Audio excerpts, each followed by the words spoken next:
All right, let's dive in. We're tackling AI's global impact today, and you've given us a wild mix of sources. Yeah, a plane crash, some economic analysis, even the trend journal. Exactly. It's a lot, right? And there's this feeling of unease throughout all of it. Yeah, like things are shifting. Right. So let's start with that American Airlines crash in D.C. It's a reminder that things can go wrong even with all our technology. Absolutely. A regional jet and a military helicopter colliding during a routine landing.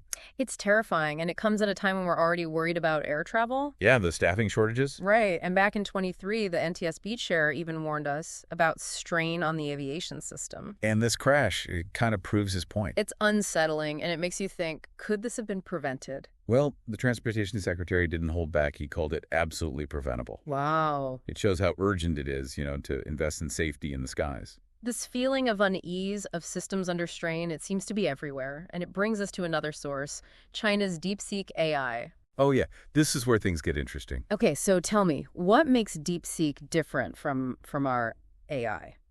Efficiency, resourcefulness. It needs less power. It's cost-effective. And, get this, it can even bypass those U.S. chip restrictions. So even with those restrictions, they're still advancing. Exactly. That's why former cybersecurity official Ann Neuberger called this a Sputnik moment. Like a wake-up call. Exactly. China might be catching up or even surpassing us. Wow. Even Mark Andreessen, he's taking this seriously.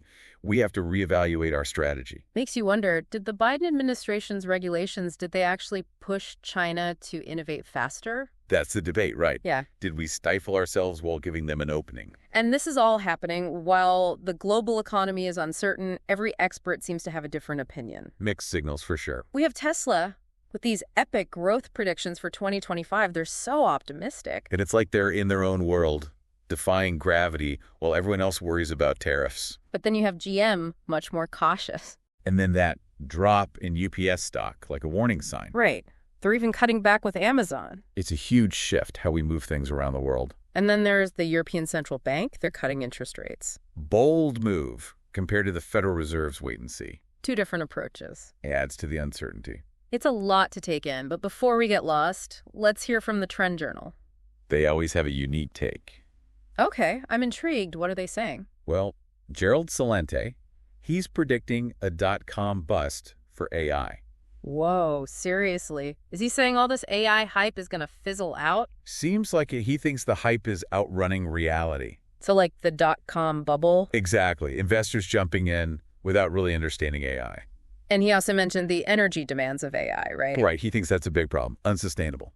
Interesting. We've heard that too. Celente also worries that we're building these powerful AI systems, but without knowing how to actually use them. So we have the engine, but no roadmap. Yeah. And that could lead to disappointment, especially for investors. So the AI revolution may be not as profitable or transformative as we think. That's his take. It's a different viewpoint, but worth thinking about. It definitely is. And I see Celente's also critical of President Trump's policies. Oh, yeah. He is. What exactly does he disagree with? He thinks they focus on short-term gains, not long-term solutions, particularly with the economy. Okay, so like he doesn't think the tax cuts and deregulation really helped. He says they mainly benefit the wealthy and haven't done enough for working-class Americans. So while the economic numbers might look good on the surface, there are deeper problems. That's his argument. He thinks these policies are actually making inequality worse. And I know he also has strong opinions on immigration. He does. He thinks the current policies are too restrictive. How so? He believes they're hurting the economy in the long run.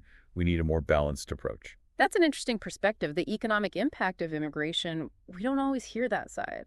He's advocating for inclusivity, recognizing the contributions of immigrants. And what about foreign policy, especially in the Middle East? I know he's been critical there too. Yeah, particularly with the situation in Gaza, he thinks the administration's policies have made things worse. Can you elaborate? He's critical of the close relationship with Israel, saying it's destabilizing the region, and he condemned the decision to cut funding to the UN agency helping Palestinian refugees. Yeah, that was controversial. He sees it as adding to the suffering and believes the U.S. needs a more balanced approach, focusing on diplomacy and aid. So a more compassionate and less interventionist approach overall. It seems that way. He thinks the current approach is alienating allies and creating more anti-American sentiment. It's definitely a different view than what we usually hear. Right. The Trend Journal often takes a contrarian stance. They challenge us to think differently. I appreciate that. It's easy to get caught up in the mainstream narrative. It's good to hear alternatives, even if they're controversial. It makes us question our assumptions. It all comes back to that feeling of unease and distrust, right? Whether it's the plane crash, the anxieties about AI, or the skepticism towards economic figures, it seems like the systems we rely on are failing us. It's a common thread, definitely. And this erosion of trust, it has huge consequences. Absolutely. Trust is essential. It allows us to work together, to innovate, to build a better future. But when that trust erodes, it leads to division and conflict. Exactly. Makes you wonder, what can we do to rebuild trust in our institutions, in technology, and each other? It's a tough question, but I think it starts with transparency, accountability, and open conversations. We need to demand more from our leaders, from corporations, even from ourselves. It's about taking responsibility for the future we want. I like that. And this deep dive has given us a lot to think about, hasn't it? We've gone from a plane crash to AI, from economic uncertainty to the Trend Journal's bold predictions. It's been quite a ride. We've covered a lot, and there's so much to unpack. I agree, a lot to process. So stay with us. We'll be back with more insights and explore the big questions that are shaping our future. Welcome back. So before the break, we were talking about the Trend Journal and their views on President Trump's policies. Right, they're pretty outspoken. Yeah, and I'm curious to hear more, especially about their economic concerns. Well, Gerald Celente, their founder, he's very critical of what he sees as a short-term approach, especially when it comes to the economy. Okay, so what exactly does he disagree with? He argues that the tax cuts, the deregulation, they haven't really fixed the underlying problems. He says they mostly help the wealthy. So not really trickling down to the working class? Not enough, according to him. He thinks it's actually widening the gap between rich and poor. So the good economic numbers, maybe they're not telling the whole story. Right. He thinks there are deeper issues being ignored. I see. And I know he's also a vocal critic of the immigration policies. Yeah. He thinks they're too restrictive, hurting the economy in the long run.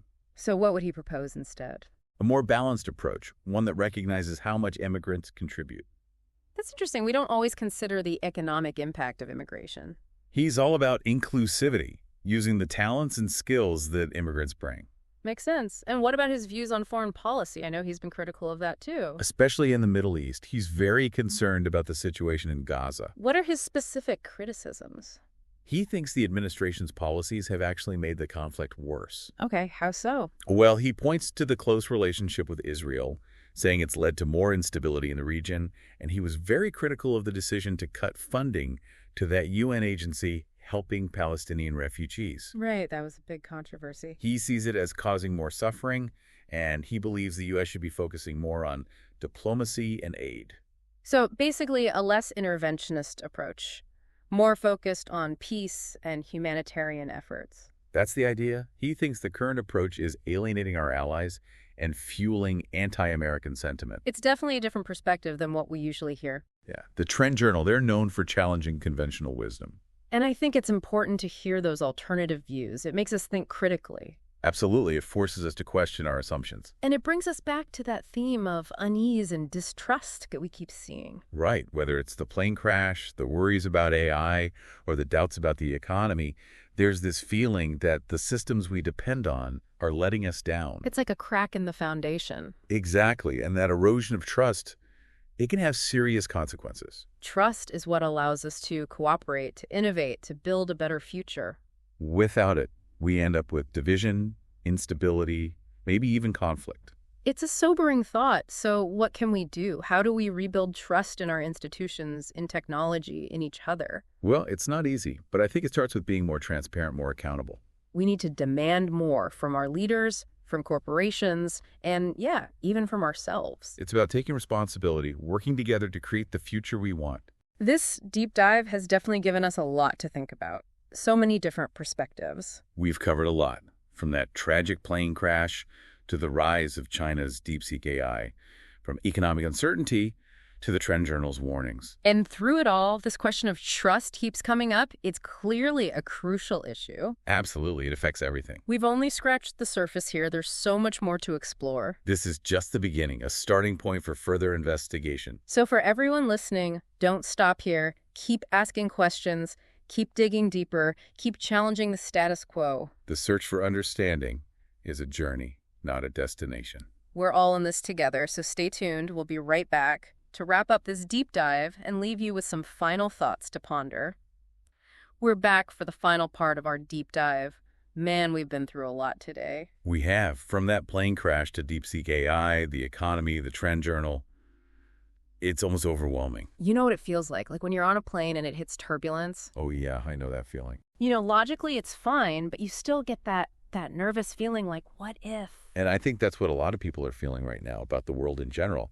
The plane crash, it's a reminder that even the systems we think are solid, they can fail. It all comes back to trust, right?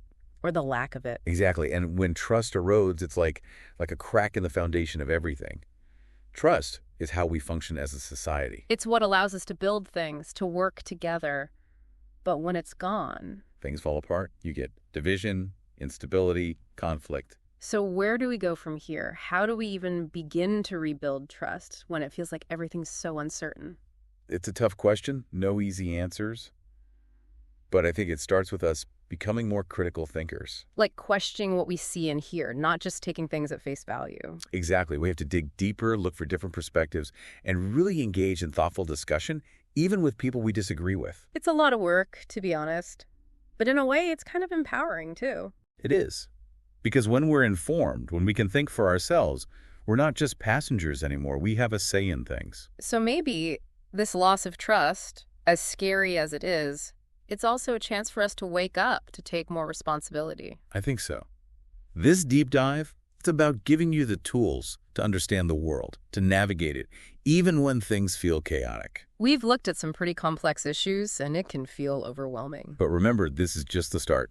The more we learn, the more we understand, the more we can actually do something about it. So to everyone listening, keep that curiosity alive. Keep learning, keep asking questions, and most importantly, keep talking to each other. We're not alone in this, and that's something to hold on to. Absolutely. And that's a wrap on this deep dive. It's been a journey, and we hope you found it valuable. Keep exploring, keep thinking critically, and keep diving deep into the issues that matter. Thanks for joining us. Until next time.